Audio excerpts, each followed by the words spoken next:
giving tradies and contractors around the globe the tools to run a modern business. You're listening to Toolbox Talks from the Site Shed. Now here's your host, Matt Jones. Hello and welcome back to Toolbox Talks. This is the third episode of the four-part series that I am conducting with my co-host, Ben Stoner. Ben, thanks for joining us back. No worries, Matt. Thank you. So in the first episode, Ben, we were talking about how to not overcapitalize and run a lean business. In the last episode, we spoke about how to build a $12 million business. And in this episode, we're talking about how to handle negative media. Now, I know you're going to have a lot to contribute on this front. You telling me years ago you got smashed around the park a little bit by various media incidences. So, mate, I'm really interested. I mean, media is one of those things, isn't it, where you kind of like it can be good and bad, and you kind of need it, and then at times, I suppose you kind of wish it never existed. Like, let's talk firstly, I suppose, about positive media. So, were there scenarios throughout your business life where the media did work in your advantage? It's not really the media. It's the newspapers, and that's the only thing that's good come out of Like from a marketing point of view. Yeah, I never like. I don't really like talking to them, but I wouldn't say anything that's good come out of it. Yeah, okay. When you go and quit some pain or you fix something, then it's not really great news unless there's a cat down the drain. Yeah, exactly. Yeah, okay. So look, there's negative media, I suppose, can have a huge effect on businesses at all levels. I mean, we spoke briefly in the last episode, the bigger the business, the bigger the problem. What were some of the problems that you had with media with your company or companies?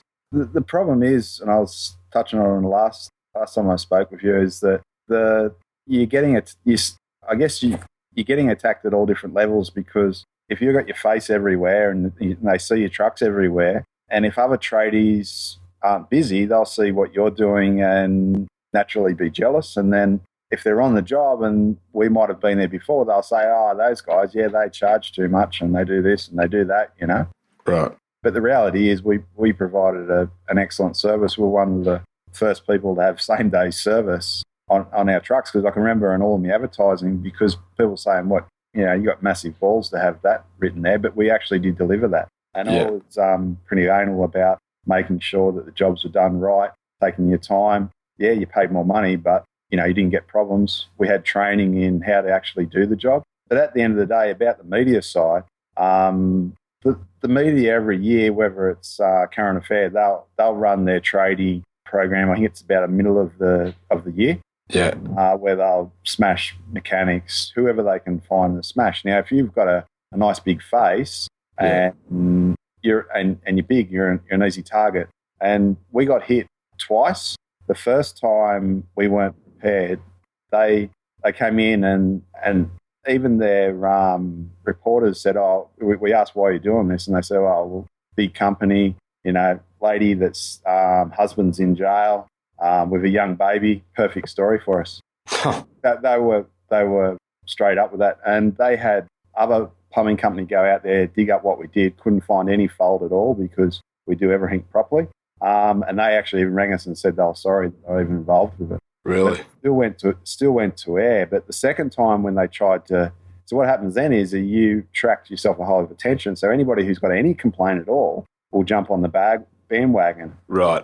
And think that, you're a bad person. But then the second time we're around, we're prepared. So when they came to us 6 months later and came back after we tidy up our systems and made things really super solid and tight, we gave them a fixed price. We started the job. There was nothing wrong with the job.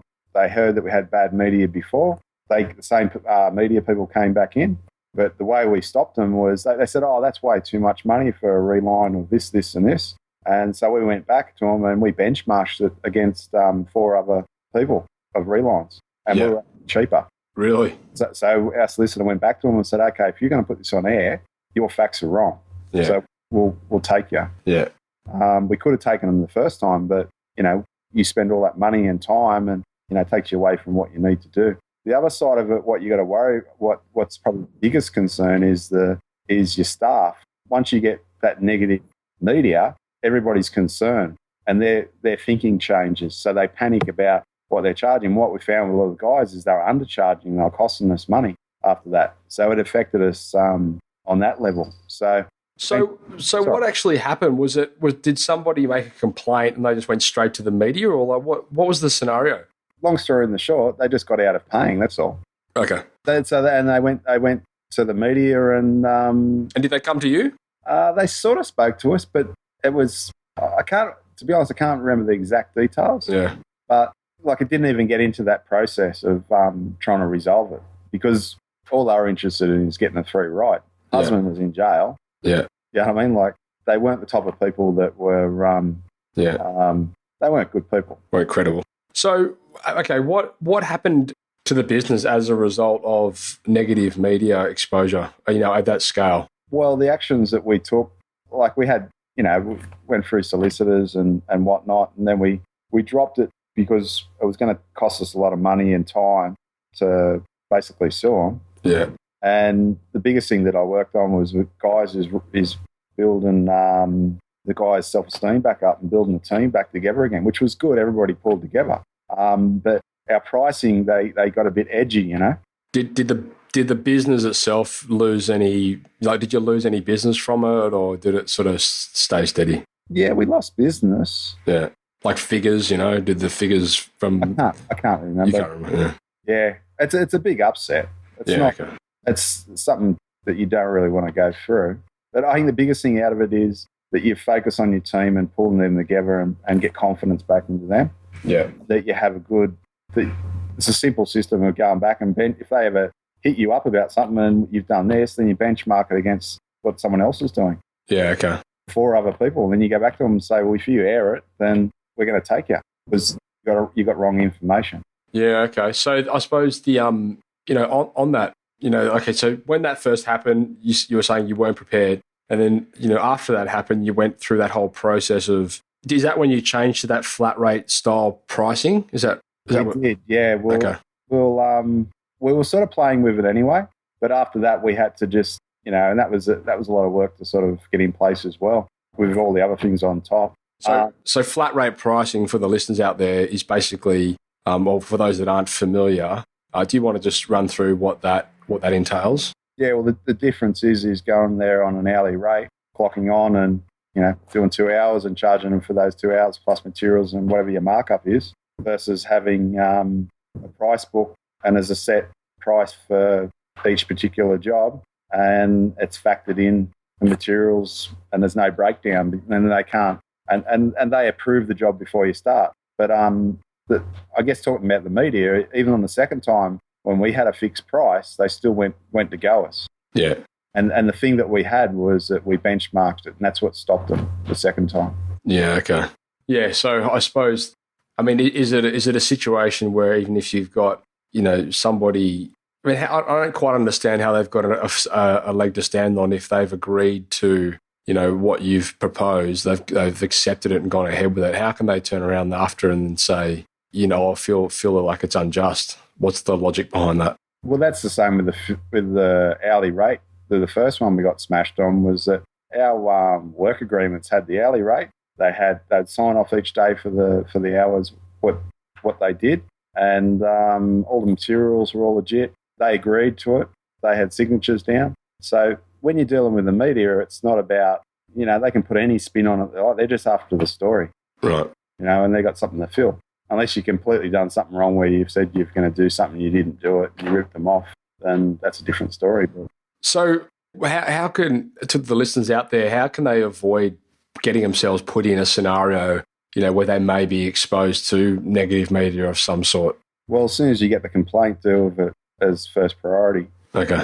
So it doesn't escalate. Don't let it, we'll get back to you. Or like my system when I was dealing with complaints when I was smaller was that I'd sort it out there and then. It only take me 2 minutes. It was either go back and repair something and we'd send someone back quicker than what they came. And if it ended up coming down that they wanted money back and couldn't go any other way, then you factor that into your pricing. Yeah, okay. Back the money and say, look, next time how much we charge. We won't do this again. Yeah, right. So it's really a case of, would you say, managing expectations? I think the speed in it is the biggest thing because the person's used to most tradies with, sorry, I'm bagging out tradies, but the the guys go out, they do the work, and then they don't answer the phone when there's a problem. Right. You know what I mean? So they're already on edge that they think that you're going to do that. But if you answer the phone, whether it's a job or whether it's a complaint, and you get back to them, if not faster than what you originally came back, there's no issue, you know. And then it doesn't escalate. They don't talk to their brother-in-law or their wife or their neighbour or whatever. And then, you know, people's anxiety goes up the longer you leave it. Yeah. I feel like a lot of this, though, is something, I mean, I guess to a point, it's kind of the whole like mantra behind flat rate pricing in a way. Like it's, you're kind of trying to address any potential problems before they arise on the pricing front by presenting it to them and saying, this is definitely, this is what it is. Sign here if you're happy with it, and then we'll be on our way. You got to keep the job sold too. So you got to build value. You can't just give them a $12,000 bill and right, I replace sewer.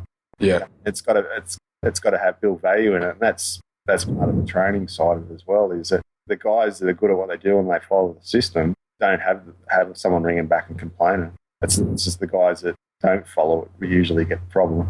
Yeah, that's a really interesting point, you know, because I know, especially with, you know, for any of the listeners out there, I know when I was, you know, doing pipe relining, training pipe relining, there's a lot of downtime there. Like once you've actually got the product in the ground and it's got a cure, there's a lot of time there where you've got a choice. You can either sit around in your truck and read a newspaper, or you can get out there and, you know, go and change the tap washers for them, or, you know, change a hose tap, or do something that looks like, you know, that's adding value to them within that downtime. Was that all part of your training? Yeah, I mean, if someone spends $40,000 with you, yeah, and you see a tap that's leaking, then you just change it, and you just tell them, by the way, I noticed you got a new tap there, I'll just whack it in for you. Yeah, I mean, like to you and I, that sounds like common sense, but I imagine, you know, it's probably not. I'd say that probably the majority of people potentially wouldn't even think about doing something like that.